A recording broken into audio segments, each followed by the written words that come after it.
بنا وأمنا الفاتحة. أعوذ بالله من الشيطان الرجيم. بسم الله الرحمن الرحيم.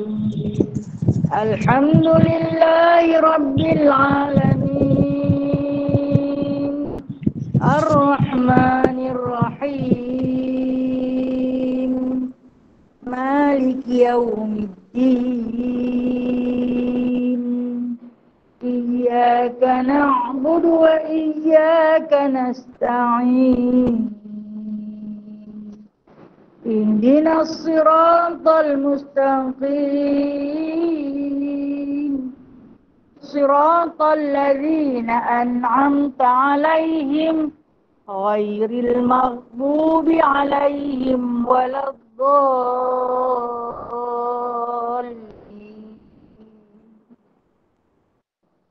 Amin. Surah Al-Kahfi ayat 1 hingga 10. A'udzu billahi minasy syaithanir rajim. Bismillahirrahmanirrahim. Alhamdulillahilladzi anzala ala 'abdihi al-kitaba wa lam yaj'al lahu 'iwaja qayyiman liyunzira ba'san shadidan min ladunhu wa yubashshiral mu'minin alladzina ya'maluna as-salihat anna lahum ajran hasana makithina fihi abada wa yunzira alladhina qalu ittakhadha Allahu walada ma lahum bihi min ilmin wala liabaihim kaburat kalimatan takhruju min afwahihim in yaquluna illa kadhiba fala'allaka baqi'un nafsaka ala atharihim illam yu'minu bihadzal hadithi asafa. Inna ja'alna ma 'alal ardi zinatan linabluwahum ayyuhum ahsanu 'amala wa inna laja'iluna ma 'alayha sa'idan jurza. Am hasibata anna ashabal kahfi war-raqim kanu min ayatina ajaba إذ أوى الفتية إلى الكهف وقالوا ربنا آتنا من لدنك رحمة وهيئ لنا من أمرنا رشدا. صدق الله العظيم.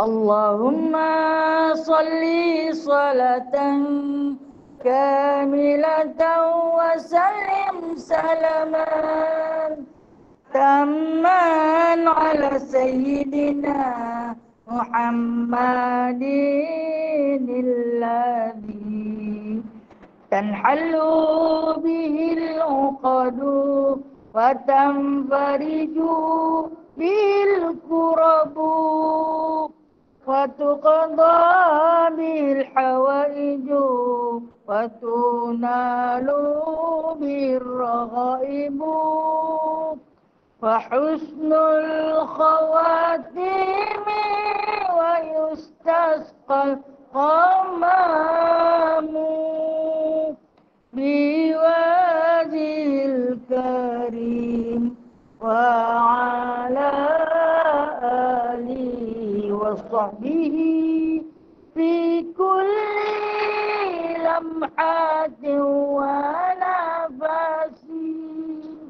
ونفس بعدد كل معلوم لك برحمتك يا أرحم الراحمين. بسم الله الرحمن الرحيم. رب اشرح لي صدري ويسر لي أمري واحلل عقدة من لساني يفقهوا قولي.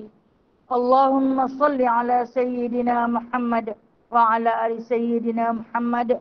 ربي يسر ولا تعسر، ربي تمم بخير يا كريم.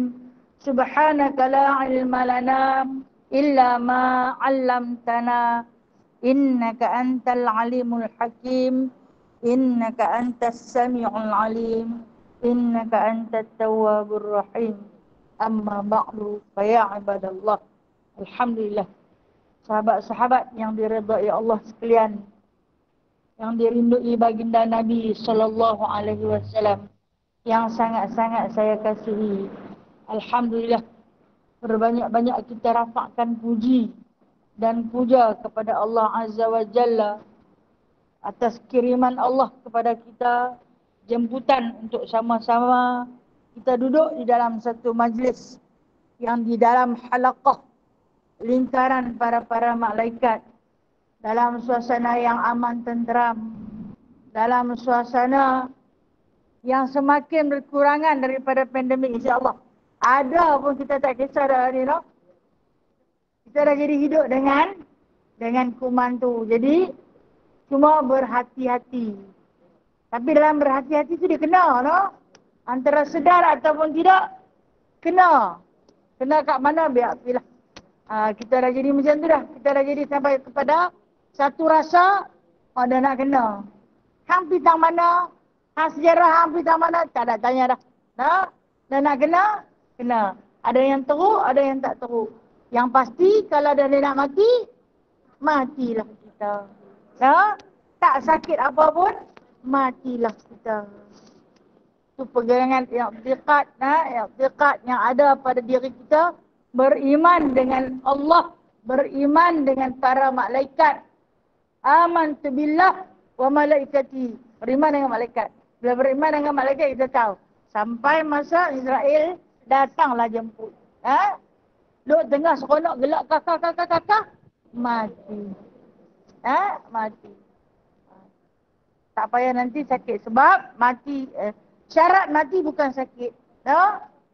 Syarat mati sampai ajalnya. Baik, Alhamdulillah. Sementara meniti sisa usia yang Allah Ta'ala bagi sikit-sikit lagi. Tak tahulah panjang mana. Hidup kita ibarat pensel. Diasah. Panjang mana dah tinggal panjang ni ya? Atau mungkin dekat ni ya? Wallahualam. Kita tak tahu. Kita dah guna banyak. Panjanglah kita guna usia kita. Kalau benda manfaat, maka ditulislah manfaatnya. Kalau tak manfaat, maka tak manfaatlah dia. Kita harap sangatlah hak yang tak manfaat tu Allah Ta'ala padam. Dia yang ditulis, yang dikekalkan adalah tulisan yang baik-baik saja.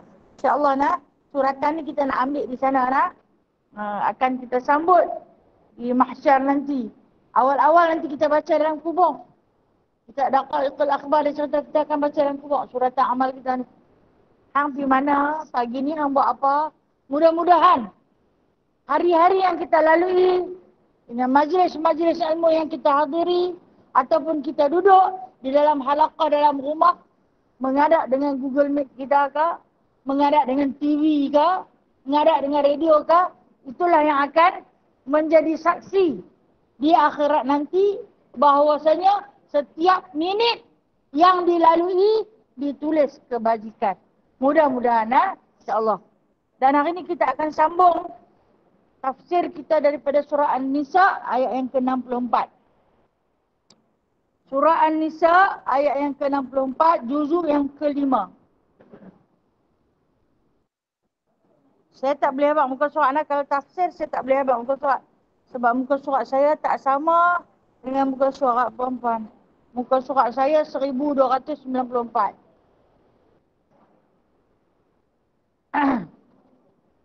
A'udzu billahi minasyaitonir rajim. Wa ma arsalna mir rasulin illa liyuta'a bi'iznillah. Walau annahum idh zalamu anfusahum ja'uk fastaghfirullah wastaghfar lahumur rasul lawajadullaha tawwabar rahima. Ayat yang ke-64 bermaksud, dan tidaklah kami utuskan, wa ma arsalna, tidaklah kami utuskan, iaitu mir rasulin, seorang rasul pun di kalangan nabi-nabi dan rasul-rasul. Kita faham para rasul yang termaktub dalam Al-Quran hanya ada 25 orang sahaja yang disebut nama mereka di dalam Al-Quran, hanya 25 orang saja.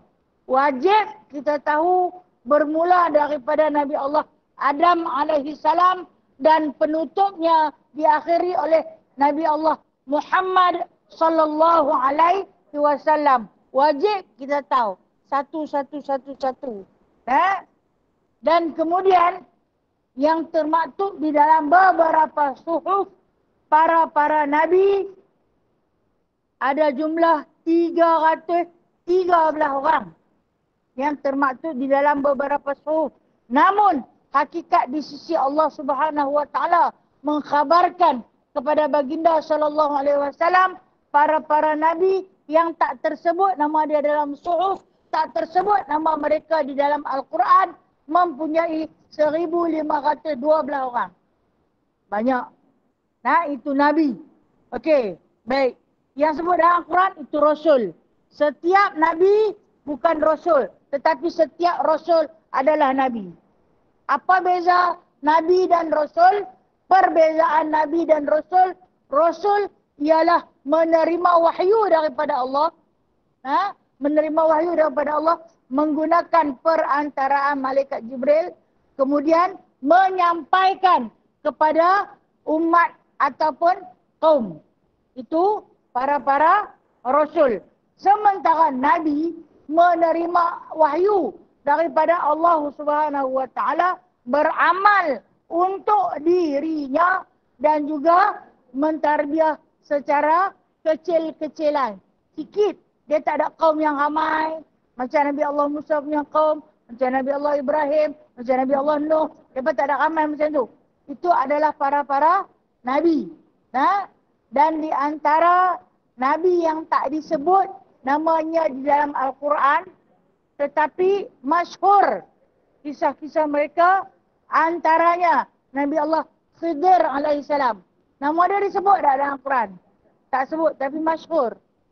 Masyhur dalam Al-Quran melalui surah Al-Kahfi. Dia yang menjadi guru kepada Nabi Allah Musa alaihissalam. Sebut tak? Allah Ta'ala tak sebut. Allah Ta'ala sebut fitiyah ya. Pemuda aja yang akan dia temui. Allah Ta'ala sebut yang tu je. Allah Ta'ala tak sebut nama Khidir secara khusus. Tapi Musa Allah Ta'ala sebut. Bersama dengan temannya. Temannya itu, maka ulama mufassirin menafsirkan temannya itu adalah Nabi Allah Khidir. Baik, satu lagi. Nabi Allah yang tak disebut namanya di dalam Al-Quran, tetapi masyhur kerana menjadi pengganti Nabi Allah Musa. Yusha' bin Nun. Yusha'. Harun banyak. Yang mana ada Musa, sang tu ada Harun. Kan? Harun memang banyak. Yusha'.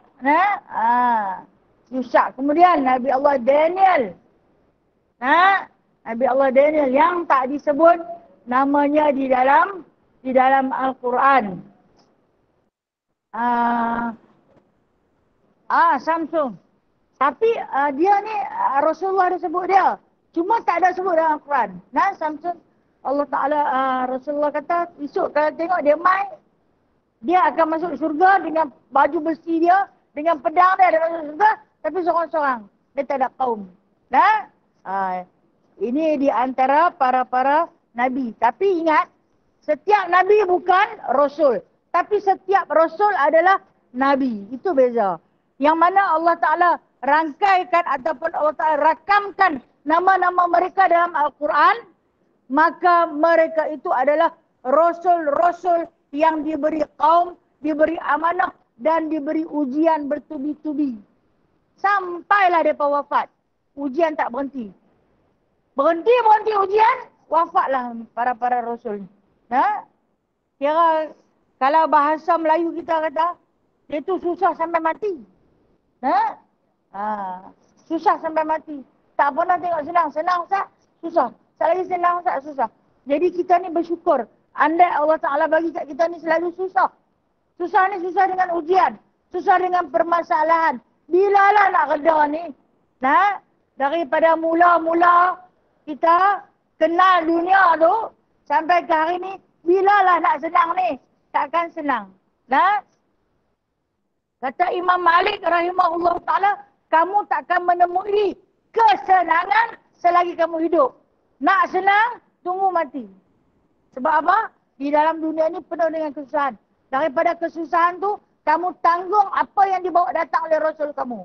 Baik kita, umat mutakhirin ini, Rasul kita ialah, siapa dia? Penghulu kita, Nabi Muhammad sallallahu alaihi wasallam.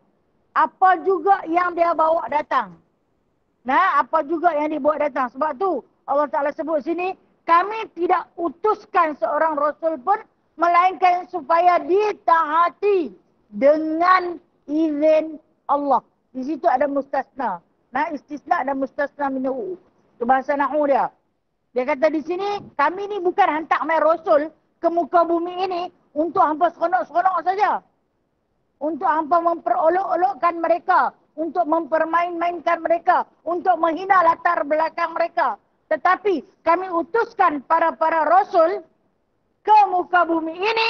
Tak lain dan tak bukan kata Allah. Liyuta'a. Untuk kamu taat. Baik. Kita tahu. Kita mai terlambat. Kita antara umat yang disebut oleh Rasulullah. Mereka datang terlambat. Siapa yang bawa datang kita? Allah lah. Bahkan Allah berkuasa untuk hidupkan kita zaman Rasulullah. Tapi tak dihidupkan. Didatangnya kita lambat. Terlewat. Selepas lebih kuranglah jangka masa 1500 tahun yang lalu. Rasulullah dah tinggal kita. Kemudian kita mai. Kita berpegang kepada satu risalah. Apa dia? Yang ada di depan kita hari ini. Walaupun kita tak faham apa waktu tu. Kita baru duk belajar. Kalau dulu-dulu cara mengaji, alif, ba, ta, sa, kan. Dulu-dulu cara mengaji dulu-dulu. Dia sebut huruf. Lepas tu baru dia bunyi. Kemudian datang pengajian yang agak moden dan lebih cepat dapat. Iaitu sistem Iqra'. Terus bunyi. Terus bunyi a, ba, ta, sa, ja, dan seterusnya. Baik. Tak kerti apa tu? Memang kita tak tahu apa-apa. Baru nak kenal huruf. Baru belajar Al-Quran. Bila dah habis proses belajar Al-Quran, baru nak belajar tafsir. Baca tafsir, beli kitab tafsir. Kitab Al-Quran yang ada tafsirannya. Baca seorang-seorang. Sampai hari ni tak faham. Hamba belajar apa? Kami belajar tafsir. Takkan hamba tak kerti kot tafsir.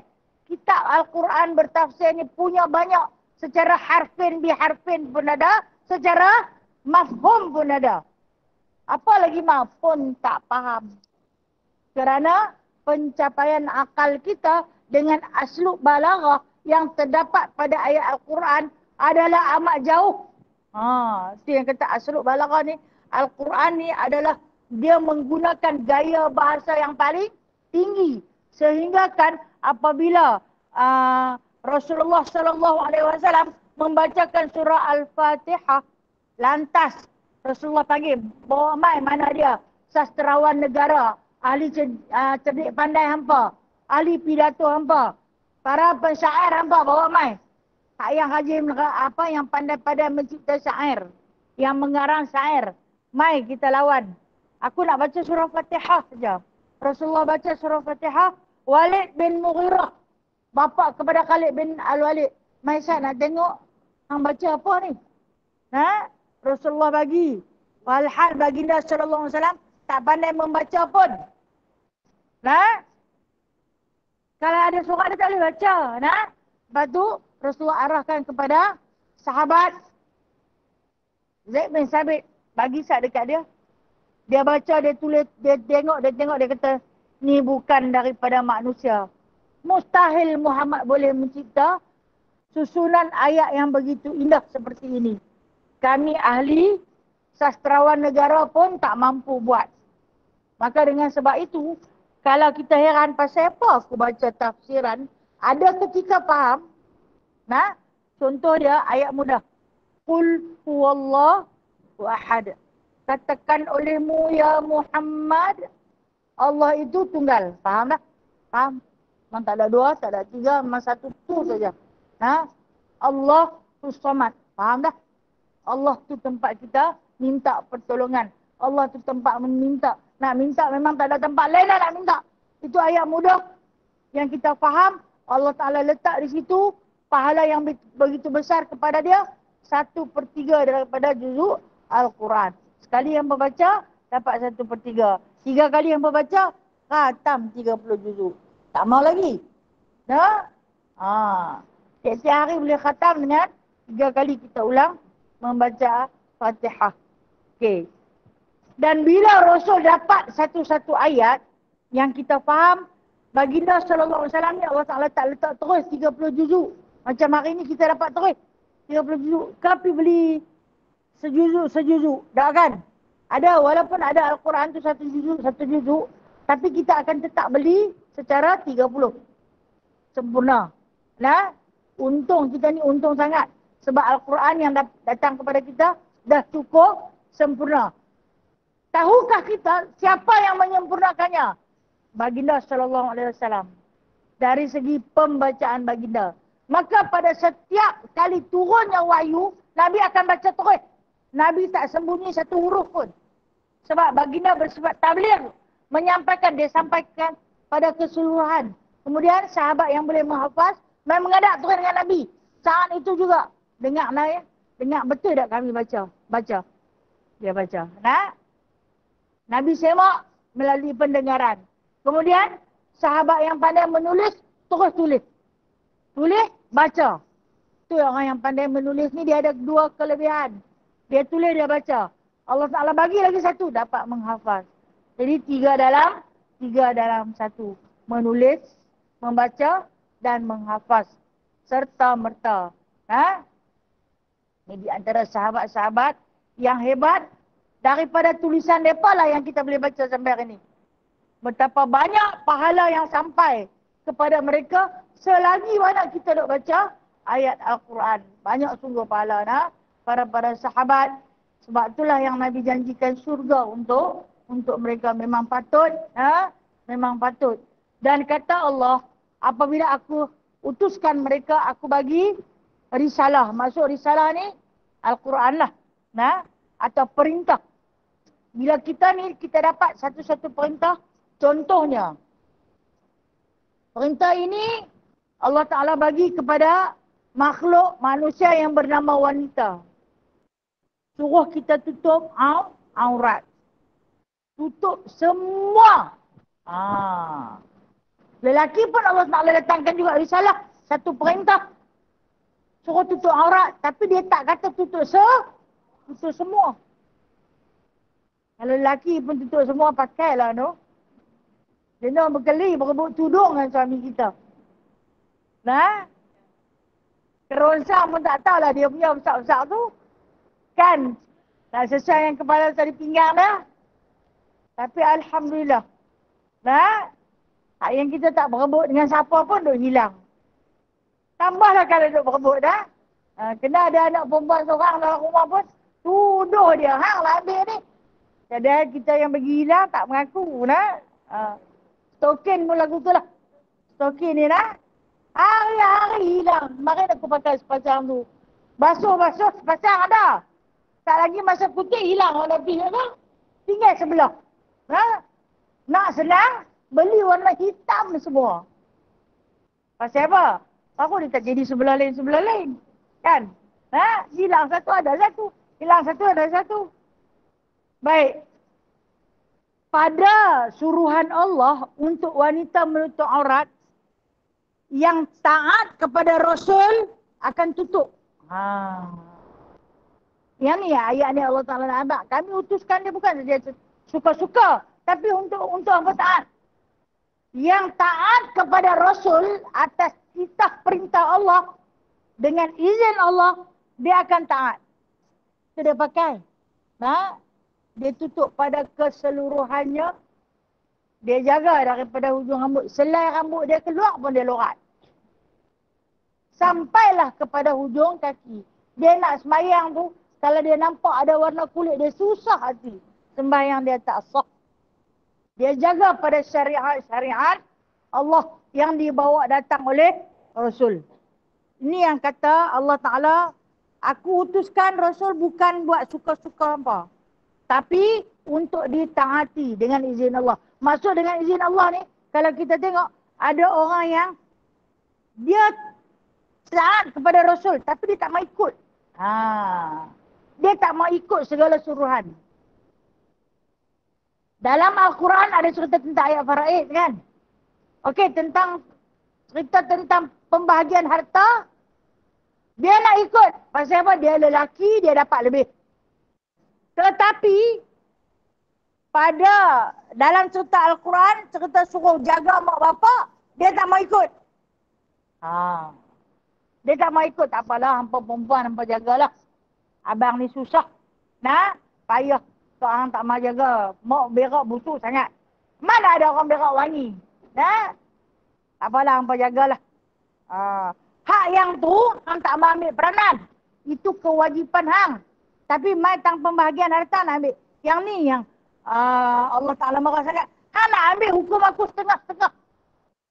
Setengah hang mau, ambil. Yang hang tak mau, hang lempar kat orang lain. Hang lepas dekat orang lain. Lepas tu mai esok tentang pembahagian harta, dia hadirlah dengan penuh kebesaran. Akulah satu-satunya anak lelaki yang layak menerima harta. 1/2. Setengah daripada tu. Yang lain hampa kongsi seorang sikit. Itu tak boleh. Itu yang lahirnya satu perasaan tak puas hati di kalangan para waris apabila dia rasa hukum Allah ni tak adil. Bila dikatakan hukum Allah itu tidak adil, maka apa jadi? Sebab hukum tu dalam Al-Quran. Murtad lah. Murtad. Kalau kita kata hukum faraid itu tak adil, jatuh murtad. Cepat-cepat kena kembali bertaubat mohon pada Allah. Kecuali lah kalau abang tu kata hampa bela dia teruk. Hampa ambil lah gelang mak ayang besar. Gelang mak ayang besar bakul tu, hampa ambil lah kat hampa. Aku tak salah, hampa bela teruk. Ni dia pun nak tunjuk kuasa dia Itu yang timbul perasaan tidak puas hati. Kata Allah lagi, walau annahum izzalamu anfusahum.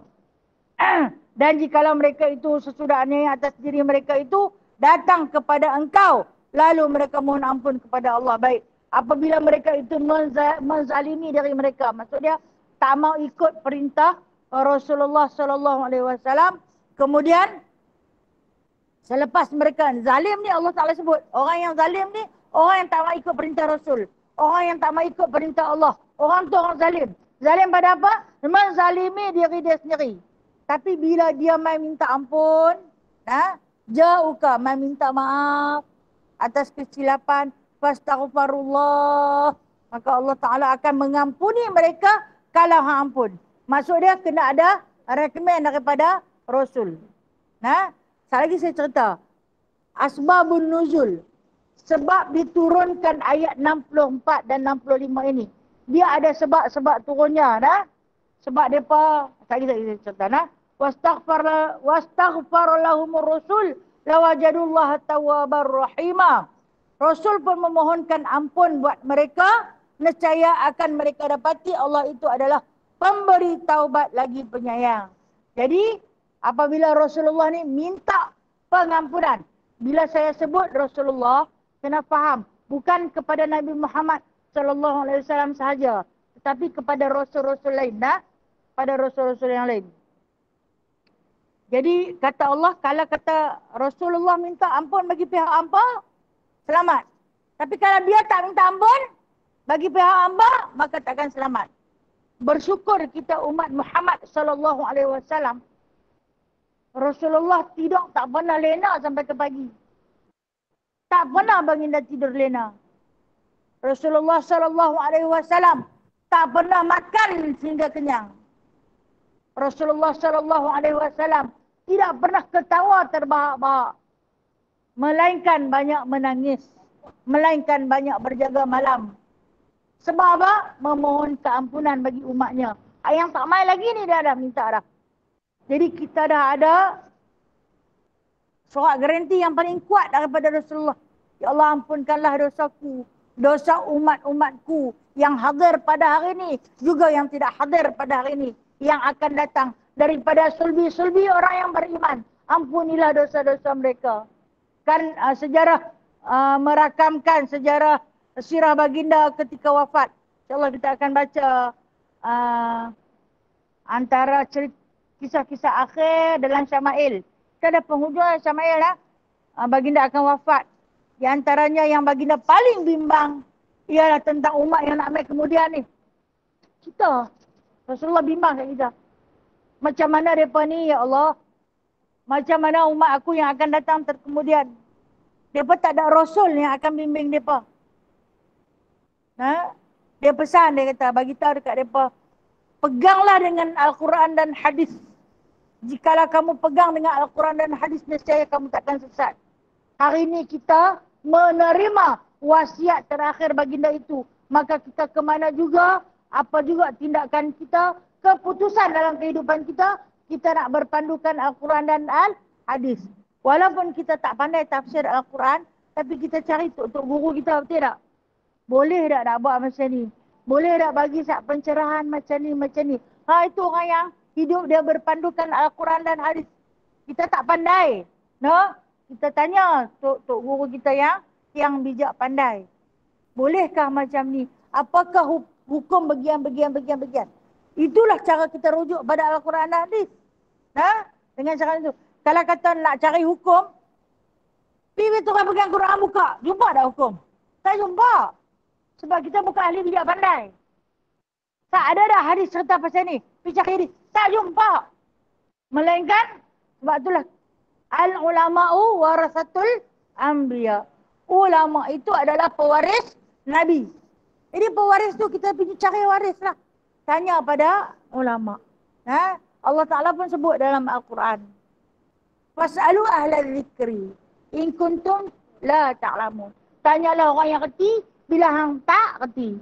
Kita ni selalu tak reti. Maka kita tanya orang yang reti. Kenapa? Orang yang reti itu dia berpandukan Al-Quran dan As-Sunnah secara terus. Jadi Alhamdulillah. Alhamdulillah. Bila adanya Al-Quran dan Hadis, kita mengaji. Belajar, hari-hari belajar Al-Quran dan Hadis. Tapi tak reti. Tak reti situlah. Sama lah macam saya ni. Tak reti situlah. Bila nak reti sampai mati tak reti-reti. Pasal itu belajarlah, jangan pernah jemu. Tang mana juga kita duduk di mana pelusuk dunia, ceruk rantau mana kita duduk, jangan pernah berhenti untuk mencari ilmu Allah Ta'ala. Sesungguhnya kita tidak tahu. Baik, asbabun nuzul. Sebab turun ayat 64 dan 65. Sejarah Al-Quran merakamkan turun ayat 64 dan 65 ini dengan kisah peristiwa seorang sahabat yang bernama Zubair bin Awam. Baik. Zubair bin Awam ni siapa? Kena cerita sikit. Dia adalah di antara 10 orang sahabat yang dijamin syurga. Dia adalah sahabat kedua masuk Islam selepas Saidina Abu Bakar As-Siddiq. Hari kedua, hari ni Abu Bakar As-Siddiq masuk Islam. Esok tu Abu Bakar ni kalau dah dapat Islam tu tak duduk diam dah. Orang pertama yang ditemui adalah Zubair bin Awam. Kita akan jumpa di dalam kisah 10 sahabat yang dijamin syurga, insya-Allah. Dia di antara yang digelar Garuda Allah. Dia digelar Garuda Allah. Kita akan cuba baca. Dia ni apa hubungan dia dengan Rasulullah sallallahu alaihi wasallam? Dia anak kepada Sofiah. Sofiah binti Abdul Muttalib. Kenal tak? Kenal tak? Kenal kan? Bila sebut Sofiah binti Abdul Muttalib ni, Abdul Muttalib tu siapa? Tok Wan Nabi. Sofiah tu siapa? Mak menakan. Jadi, Zubair bin Awam ni anak mak menakan Nabi. Jadi dia sepandai. Dia sepupu Nabi. Dia sepupu Nabi SAW. Bapa dia bernama Awam. Awam bin Khuwailid. Siapa dia yang binti Khuwailid? Khadijah. Sayyidatina Khadijah binti Khuwailid. Dia ada hubungan pula dengan Khadijah. Sebelah bapa dia. Betul tak? Kalaulah bapa dia dengan Khadijah dua beradik, bermakna Khadijah tu siapa dengan dia? Mak berakan. Jadi dia ada hubungan. Khadijah tu pula kahwin dengan siapa? Rasulullah SAW. Jadi dia ada hubungan tak pada kedua-dua belah pihak? Kuat sungguh. Khadijah pun dia sangkut mak menakan dia. Rasulullah pun dia sangkut sepupu dia. Oh jadi kahwin dengan mak menakan aku.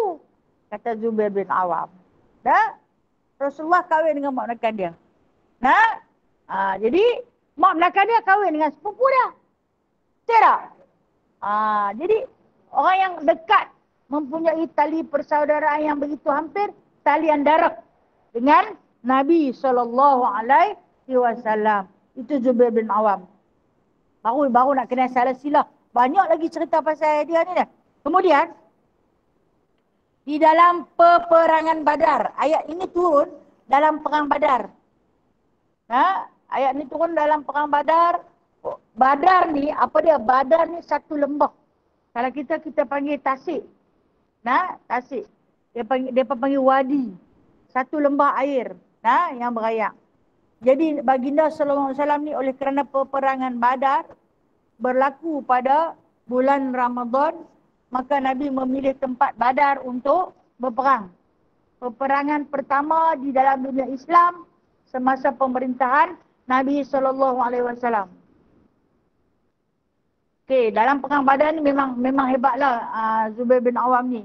Dia di antara yang baginda sallallahu alaihi wasallam sebut, kan Badar ni tentera Islam hanya ada 313 orang.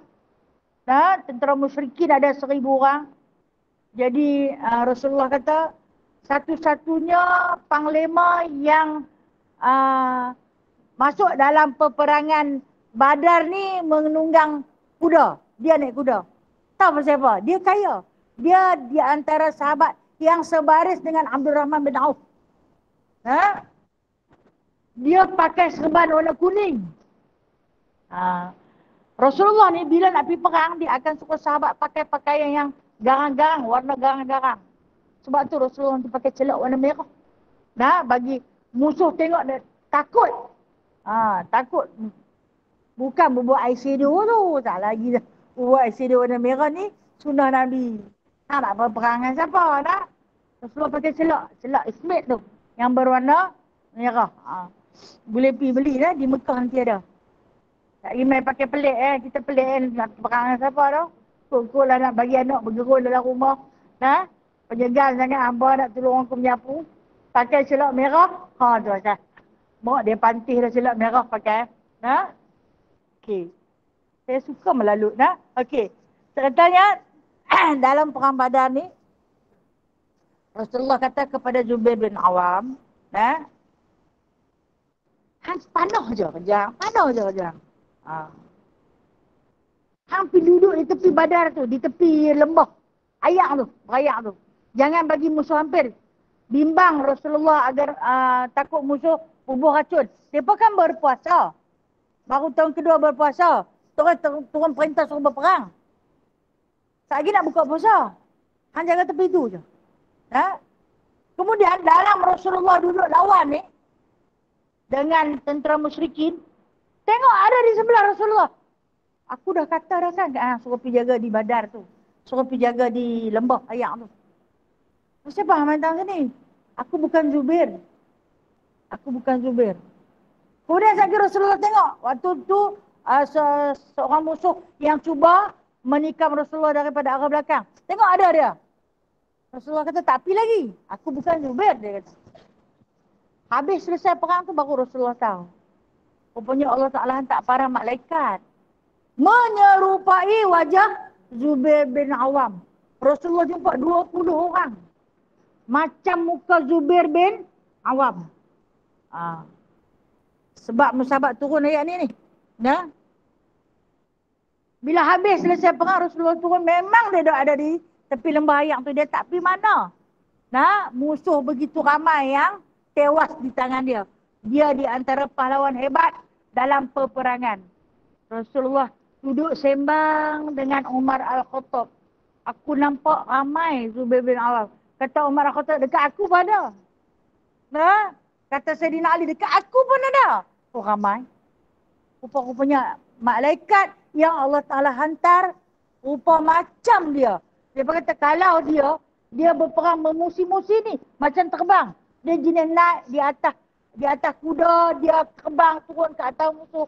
Ada dalam satu peperangan ni, sampai Rasulullah kata dekat dia, aku tak upaya dah nak angkat pedang. Hampir saya ajak kawan tu. Dia lari daripada jauh. Dia naik di atas belakang kuda dia. Daripada kuda dia sudah terbang. Cucuk terus kepala kawan tu tembus-menembus. Tapi dia mati dibunuh oleh tentera Sayyidina Ali. Dalam peperangan Jamal. Maksudnya sedih lah. Nanti kita akan jumpa cerita dia. Okay, kemudian nak cerita sebab musuh. Saya nak kena cerita peribadi dia. Tidak, kita tak kenal dia siapa. Dan kemudian bila mana habis perang Badar tu, adalah Lembah Ayak tu. Lembah Ayak ni, dia ni pandai. Arkitek nombor 1 lah dia ni. Dah lah hebat, pandai. Dia kata apa? Ayak ni kita alir ke kampung kita, Madinah lah. Agar penduduk-penduduk Madinah dapat merasai air dengan percuma. Tak payah dah kita duk pergi beli dekat orang-orang Yahudi. Mau dah kita alirkan. Jadi dia kata, boleh kita alirkan. Rumah mula-mula jumpa rumah dia. Yang kedua, seorang lelaki Ansar, lelaki Madinah. Lelaki Madinah. Jumpa rumah dia dulu, lepas tu jumpa rumah Madinah. Kemudian dia ni duk korek lah parit. Baru habis perang tu, kalau kita sak lah, nak rehat sak kot. Duk, terus buat kerja. Duk alir parit. Terusan nak bagi Ayak tu lalu. Kemudian lelaki Ansar ni tolong. Dan bersama dengan tentera-tentera yang lain tolong. Dah penat ni, bila penat orang mulut ni, mula nak kata dekat orang lah. Siapa pun lagu tu. Kalau dia tak larat ni, mula dia nak cari salah orang. Kita ni susah payah buat. Ayak ni tahu dah awal-awal mula-mula nanti pergi rumah Zubair bin Awam. Kemudian belen-belen dia baru pergi rumah kita. Dia main tak elok perangai dah. Padahal kawan tu nak tolong kot. Kemudian berebut. Berebut. Kata si lelaki Ansar ni, kami tak mahu, kami buat kerja teruk, Ayak ni pergi rumah hang dulu. Lepas hang guna, Ayak tu baru mengalir dekat kami. Macam sungai tu lah kan. Dia mengalir. Kita nak marah ke orang atas ke? Mana boleh. Dia mai daripada, sebab jumpa rumah dia dulu. Berlaku perebutan. Bila berlaku perebutan, kata Zubair bin Awam, dia nak macam kita kata ni lah. Kalau kata nak bagi pergi rumah hang dulu, lepas tu nak berterus patah balik main rumah aku ke? Tak lah. Habis kalau tak lah, macam mana? Tak boleh, kami tak puas hati. Dan ni je kita pergi jumpa Muhammad, suruh jadi hakim. Benda sikit saja Akai tak mau guna. Okay, kita baca dulu ayat 65. Kita tengok apa dia nak kata. Fala wa rabbika la yu'minuna hatta yuhakkimuka fima syajara bainahum. Thumma la yajidu fi anfusihim harajan mimma qadaita wa yusallimu taslima. Maka sungguh tidak demi Tuhan engkau, tidaklah mereka itu beriman sehingga mereka bertahkim kepada engkau pada hal-hal yang berselisih di antara mereka. Kemudian itu tidak mereka dapati di dalam diri mereka keberatan atas apa yang engkau putuskan. Dan mereka pun menyerah dengan penyerahan yang sungguh-sungguh. Sambungan daripada cerita. Bila dah mereka tak puas hati dengan tindakan Zubair bin Awam, mereka pergi jumpa Rasulullah. Suruh Rasulullah mentahkimkan. Apa dia tahkim? Jadi hakim. Mengadili peristiwa ni. Boleh tak ayat ni nak pergi rumah kami dulu, lepas tu baru pergi rumah dia. Kemudian Rasulullah ni dengan penuh bijaksana, Rasulullah kata, lah ni macam ni. Pergi rumah Zubair bin Awam dululah. Sebab jumpa rumah dia dulu. Dia bukan nak guna semua ayat tu dekat dia. Yang mengalir itu adalah mutlak. Kan air mengalir itu adalah mutlak. Dia bukan hantar api timba bekas dia celup kaki. Nah, ayat tu mengalir. Yang mengalir itu mutlak. Nah, lepas tu kata lelaki Ansar ni tak disebut nama dia lah. Mungkin takut timbul fitnah kot. Sebab lelaki ni dia pun baik. Nah, biasalah orang baik ni kalau dia penat, dia tak larat. Dia mulut dia mula lah. Nah, dia dah tak larat. Dia mula nak berkeluar apa saja yang dia nak kata. Jadi dia pun kata kepada Rasulullah, ni keputusan tak adil.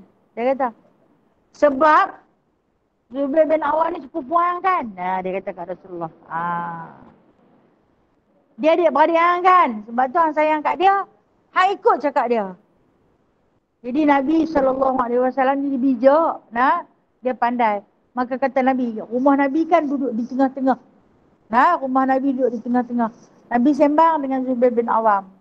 Zubair bin Awam kata, jangan sampai orang kata Rasulullah tak adil. Aku tak boleh dengar. Sekali lagi aku pergi bunuh dia.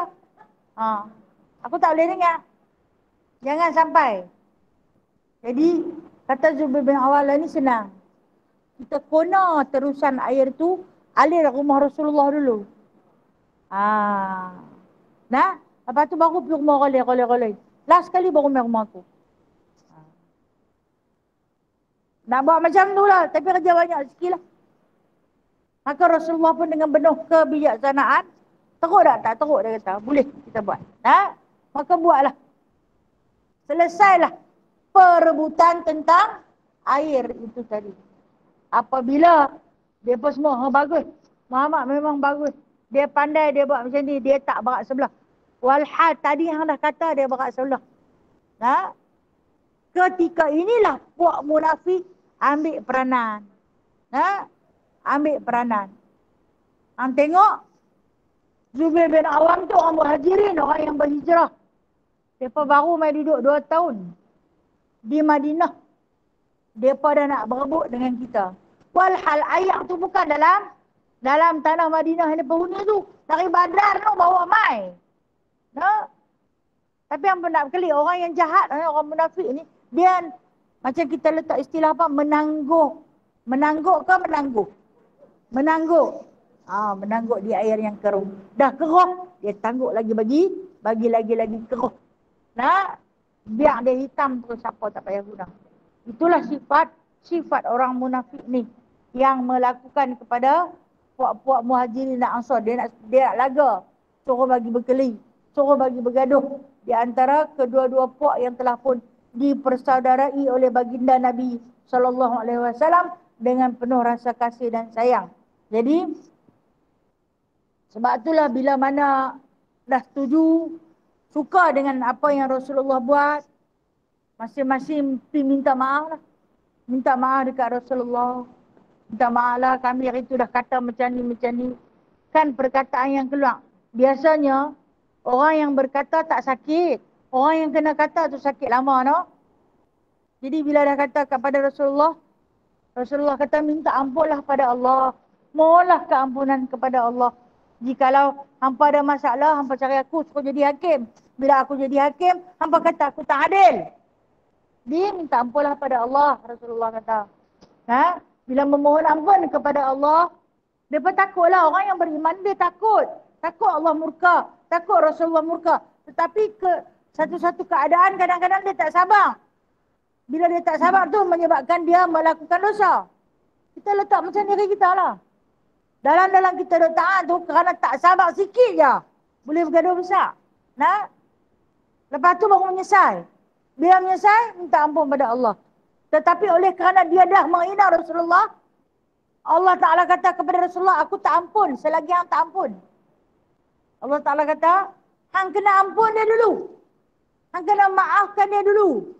Kalau hang maafkan dia, abang dekat aku kata maafkan dia, baru aku maafkan dia. Bermakna Allah Ta'ala takkan mengampunkan dia selagi Rasul tak mohon keampunan. Sebab tu turun ayat 64 dan 65 ni. Dah hampa minta suruh jadi hakim. Dah? Dia jadi hakim, hampa tak terima. Hampa kata dia tak adil. Dia berat sebelah. Dia sayang dekat adik-beradik dia. Itu perselisihan faham di antara mereka. Apabila diminta menjadi tahkim, maka Rasulullah menjadi hakim dengan penuh kebijaksanaan. Tapi mereka tak terima. Bila mereka Rasulullah buat dengan penuh kebijaksanaan ni, lepas diterima, baru fikir kita dah kata dah kat dia macam ni. Tentu dia kecil hati. Awak tak kecil hati, no? Hampa kata dekat dia macam-macam. Sampai kepada tahap dia berkata ni tak sedar diri ni. Dah main menumpang negara kita. Kita bagi tempat tinggal. Kita bagi harta benda. Dia berebut dengan kita pula. Macam-macam sebenarnya tumbahan yang dikeluarkan. Dan jiwa Rasulullah yang begitu halus ni memang sedih lah. Nah, memang sedih. Kita ni bila orang yang kita sayang kata dekat kita sedih pun, no? Lain lah kalau kita tahu dia memang kaki kata tak apa dah. Kalau orang yang kita tak sangka-sangka bila kata dekat kita, dia ingat lama perkataan tu. Ha? Tak sangka kata dekat aku macam ni. Aku punya sayang dekat hang. Aku ingat hang lah yang paling terbaik sahabat dunia akhiratku. Rupa-rupanya antikam aku daripada arah belakang. Sedih tak? Sedih. Nah, inilah yang dirasai oleh baginda sallallahu alaihi wasallam. Hampa panggil aku mai dari jauh. Hampa kata hampa jahil, hampa dalam kesusahan. Hampa sanggup berkorban jiwa dan raga untuk aku, untuk agama.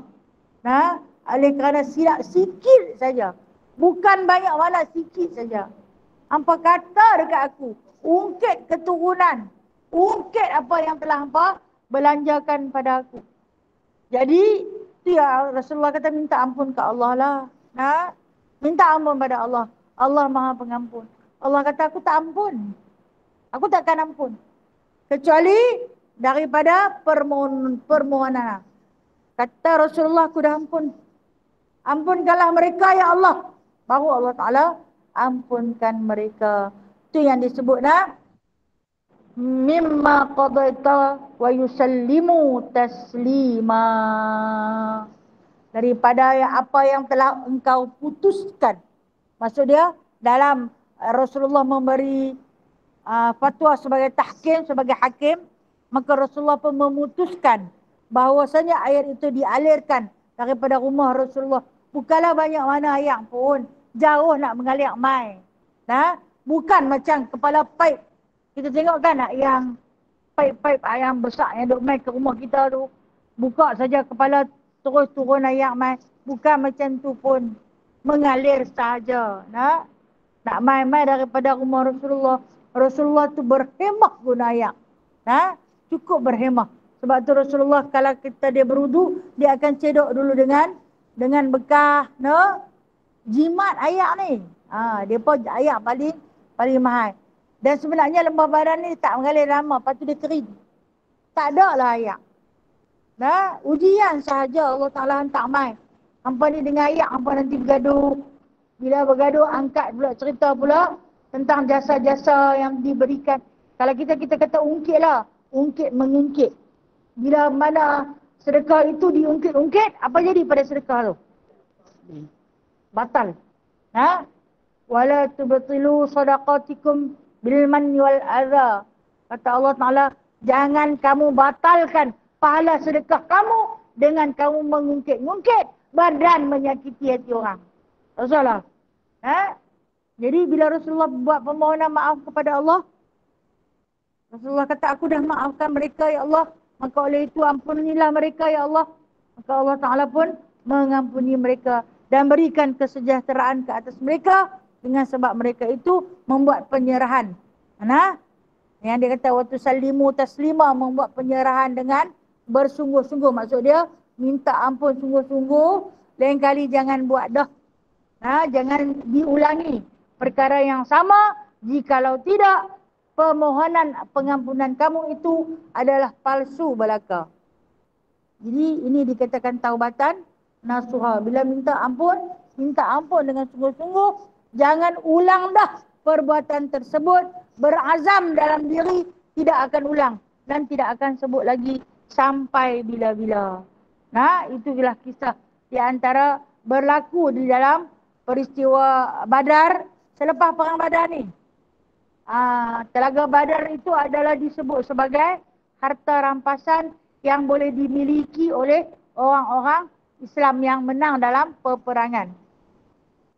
Dan baginda Nabi SAW sendiri ada dapat satu baju besi dalam perang Badar ni. Dalam perang Badar ni ada satu baju besi yang diberikan kepada baginda Nabi SAW untuk dipakai kepada peperangan-peperangan yang akan datang. Nabi hadiah bagi kepada Zubair bin Awam. Kerana kata Nabi SAW, Zubair bin Awam ini dia berperang melebihi daripada seorang manusia. No? Kenapa Allah Ta'ala turunkan para malaikat sebagai bantuan dalam peperangan Badar? Sebab jumlah ataupun bilangan tentera muslimin terlampau sedikit berbanding dengan tentera musyrikin. Jadi Allah Ta'ala hantar malaikat sebagai pembantu. Lantas bertanyalah Rasulullah SAW kepada Jibril, berapa orang yang dihantar? 20. Dan kata Rasulullah, kami kira-kira 20 tu semua muka Zubair bin Awam. Ya, kata malaikat Jibril, kesemuanya berwajah Zubair bin Awam. Kenapa tak bawa muka orang lain sama? Kenapa bubuh muka dia saja? Kerana malaikat tertarik dalam tingkah laku dia. Kita kata dalam buah perang dia, cara dia berlawan. Malaikat tertarik. Pakat tengok, semua nak jadi macam dia. Itu di antara kelebihan yang terdapat kepada diri sahabat, sepupu dan anak berakan. Tidak, dia ada 3 mandat. Dia sahabat, dialah sepupu, dialah anak berakan. Dia anak berakan Khadijah, dia anak berakan Rasulullah juga lah.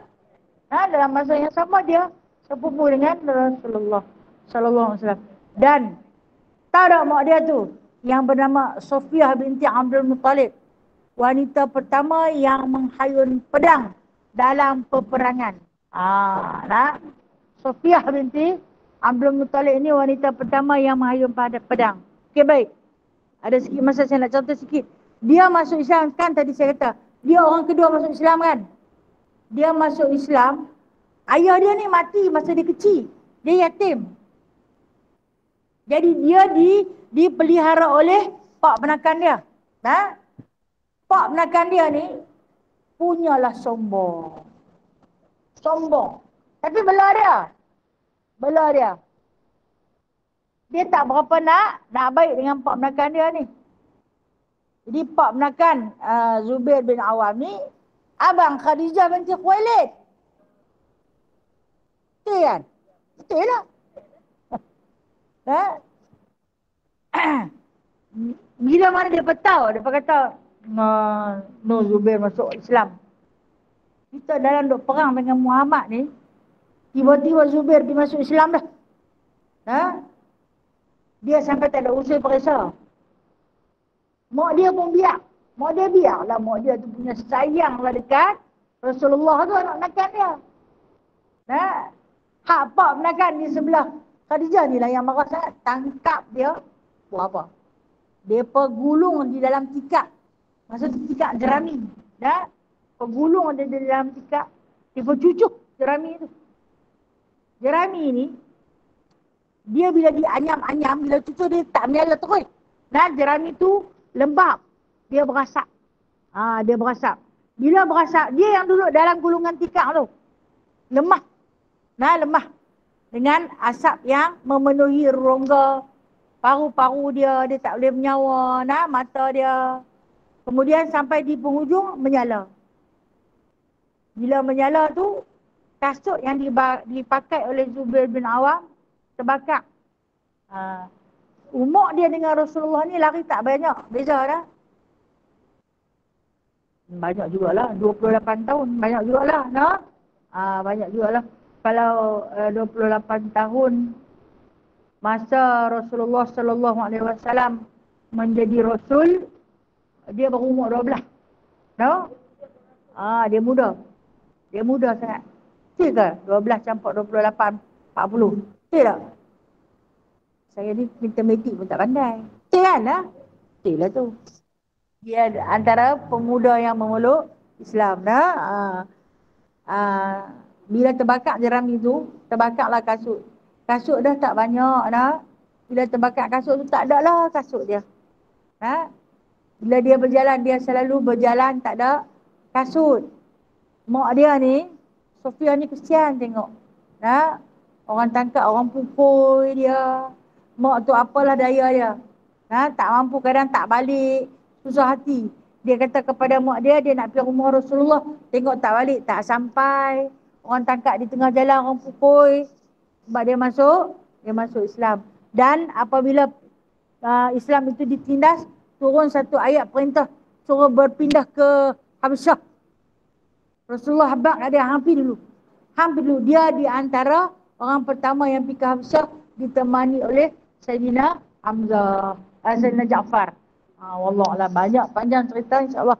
Ada rezeki kita akan cerita pasal dia pada kuliah di Jalan Tengah. Esok Khamis kan? Esok ada di sana. Tapi esok tak cerita pasal dia lagi nak. Dia di antara sahabat-sahabat yang keberapa. Panjang umur insyaAllah nak. Kita boleh baca buku, tetapi penghayatan cara baca dengan penghayatan secara berguru agak berbeza dah. Sebab saya dulu kalau berguru dah, waktu Tok Guru kami baca tentang 10 sahabat syurga ni, orang tutup kitab ni menangis. Masa tu kata muda lah, umur 15 tahun. Bila cerita tentang sahabat ni menangis. Tutup kitab ni menangis. Dia kata, kalau hampa umur 15 tahun boleh menangis macam ni. Dia kata, jadi tak mustahil lah Zubair bin Awam muda tu boleh angkat perang. Boleh angkat pedang berperang. Sebab apa? Semangat yang ditiupkan. Dia kata, bila kita belajar secara berguru dengan secara berbuku adalah berbeza.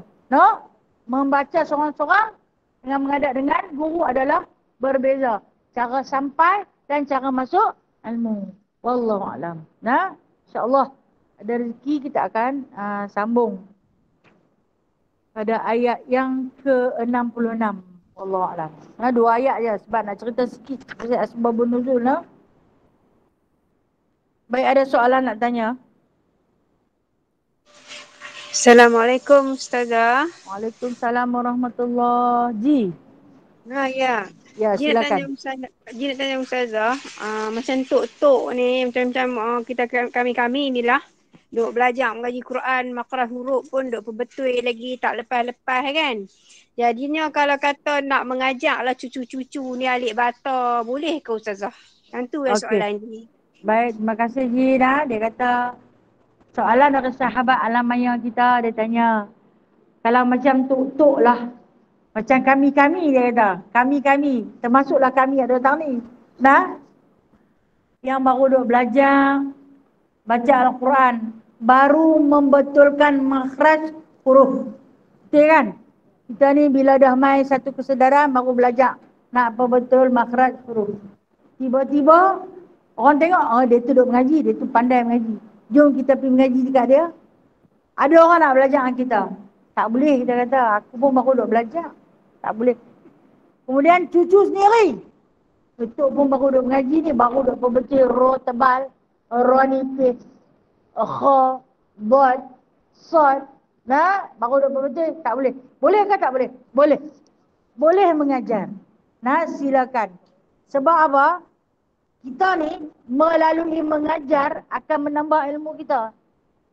Kalau kita mengajar orang, Allah Ta'ala akan bagi secara ekstra, percuma.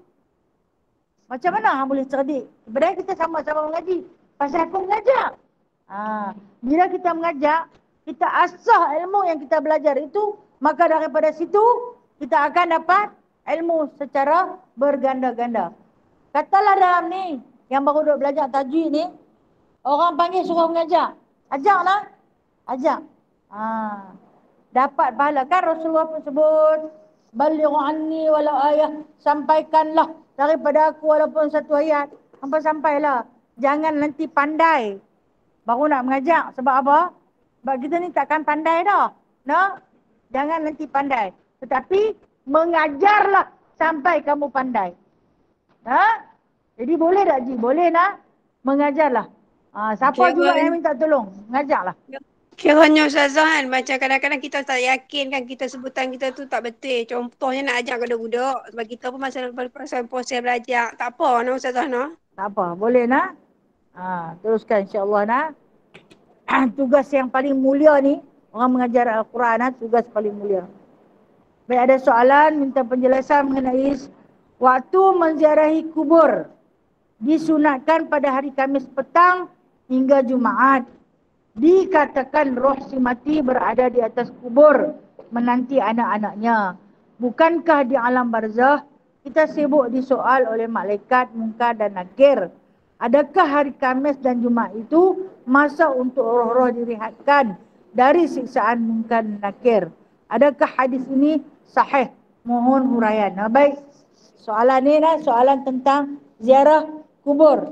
Ziarah kubur disunat, sangat-sangat disunatkan pada petang Khamis. Kenapa petang Khamis?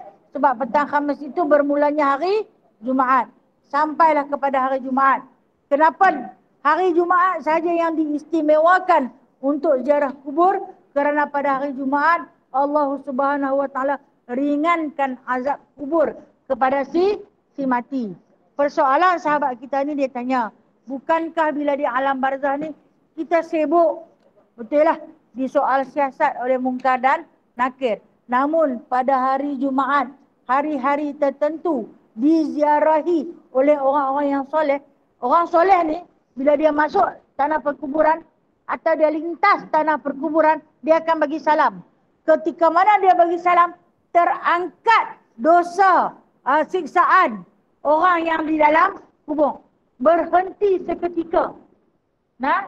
Ketika berhenti tu, kalaulah kata dia berdiri, dia baru bagi salam. Assalamualaikum.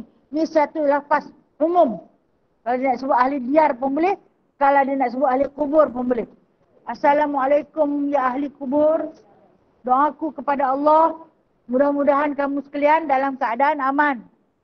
Dalam sepanjang dia duk baca doa tu, terangkat. Orang yang disiksa ni, apabila diangkat, dihentikan, sisaan kubur rasa lapang, lega. Kalaulah berbetulan berlaku pada hari Jumaat, diangkatnya sisaan kubur pada hari itu sampai tenggelam fajar, tenggelam matahari, maghrib pada hari Jumaat. Dan ketika itu dia tunggulah. Menunggu doa daripada anak yang soleh. Ada tak anak-anak aku hantar apa? Tak hantar petang Jumaat, tak hantar mai. Dia tanya ada hadis sahih tak? Ada. Ada. Tunggu. Kok sat lagi lah kot lepas maghrib. Dia sembahyang maghrib sat lagi. Tunggu hantar mai. Tak ada juga. Dia pergi pasar malam tak balik lagi. Dia pergi makan malam. Dia pergi sana. Dia pergi sini. Dia lupa pada aku. Kan? Yang kata, ini cerita dari dalam satu hadis. Hadis ni hadis panjang. Dia lihat jiran-jiran dia sedang mengutip pahala. Kiriman daripada waris-waris. Aliran daripada pahala-pahala wakaf dia. Pakat dapat main. Dia tunggu tak ada. Dia sedang menanti. Kenapa dipilih hari Jumaat? Hari Jumaat ada 70 kali ganda pahala. Kenapa dipilih hari Jumaat? Hari Jumaat adalah hari menziarah kubur kerana baginda SAW selalu menziarahi perkuburan Al-Baqi' pada hari Jumaat ataupun petang Khamis untuk diangkat sisaan kubur pada ahlinya. Ada hadis, ada hadis menceritakan tentang ni. Roh dikembalikan, memang roh tu ada. Roh tu tengok aja keadaan jasadnya yang semakin membusuk, hancur, disiksa. Yang sakitnya adalah roh. Yang sejahtera juga adalah roh. Jasad tak ada apa, habis jadi tanah. Namun roh yang sedang diazab. Wallahu a'lam. Okey. Waalaikumsalam. Apa dia? Okey. Okey, baik. Terima kasih Kak Ila. Kalau yang tak ada anak, apa cerita ni? Allahu Akbar. Sebenarnya, orang yang tak ada anak ni, dia di dunia dia tak ada anak. Ada pasal Allah Ta'ala tak bagi kepada dia anak. Sebab Allah tahu, mungkin kalau Allah bagi kepada dia anak, anak tu akan menderhaka kepada dia. Maka Allah Ta'ala tak bagi anak kepadanya. Siapa yang nak doa, yang nak kira kepada dia? Baik, kita berinfak di jalan Allah. Kita bersedekah di jalan Allah. Kita bagi biaya anak-anak yatim. Kita biaya anak-anak tahfiz, fakir miskin belajar. Itulah anak-anak kita. Itulah anak-anak kita. Cuma dia tak lahir daripada rahim kita. Tapi dia belajar daripada perbelanjaan yang kita support seorang sikit. Tu yang duk bayar dekat Kak Rosmah seorang RM10 tu. Saya salurkan terus kepada pelajar-pelajar tahfiz kita. Di kalangan anak yatim piatu, fakir miskin. Itulah anak-anak kita. Andai kita tak berpeluang nak jadikan anak kita tahfiz Al-Quran, kita dah pun menginfak, merata dah duit kita sampai. Untuk pelajar-pelajar tahfiz. Itulah anak-anak kita.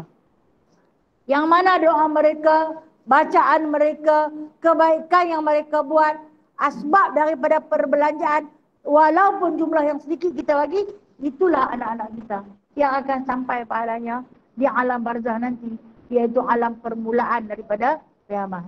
Wallahu a'lam. Terima kasih Kak Ilah. Jangan risau, ramai anak-anak Kak Ilah. InsyaAllah Assalamualaikum Ustazah. Waalaikumsalam warahmatullahi. Ya Kak Simah. Ni dalam surah Al-Kahfi ada disebut tentang Iskandar Zulkarnain. So adakah dia juga termasuk dalam kalangan nabi-nabi atau macam mana tu? Okey, baik. Terima kasih. Ya, sama. Kak Simah kita tanya, dalam surah Kahfi ada cerita tentang Zulkarnain, betul tak? Kisah tentang Nabi Zulkarnain. Adakah dia termasuk di antara nabi? Ulama mengatakan dia nabi. Ulama mengatakan dia nabi tapi dia bukan rasul. Dia bukan rasul. Dia hanya nabi, dia tak ada umat. Tapi dia ada sedikit kaum. Kan dia bergerak secara solo. Sebab tu dia boleh pergi sampai jumpa di perkampungan Ya'juj dan Ma'juj tu. Dia jumpa satu kaum yang tak pandai cakap. Dia kata cakap dia kita tak faham. Cakap kita dia tak faham.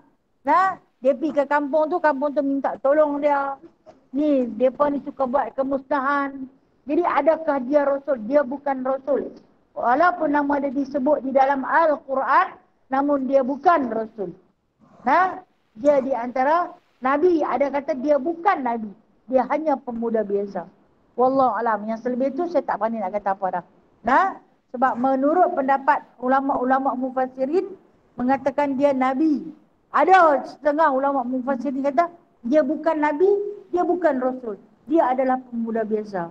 Wallahu alam. Wallahu alam. Terima kasih Ustazah.